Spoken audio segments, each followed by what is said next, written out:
Willst du mir wirklich sagen, dass du jetzt aufgeben willst? Wie schwach. Du hast all diese Zeit investiert, all diesen Schmerz ertragen.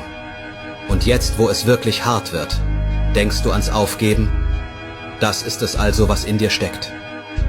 Jeder will stark sein, bis es Zeit ist, sich dem Schmerz zu stellen.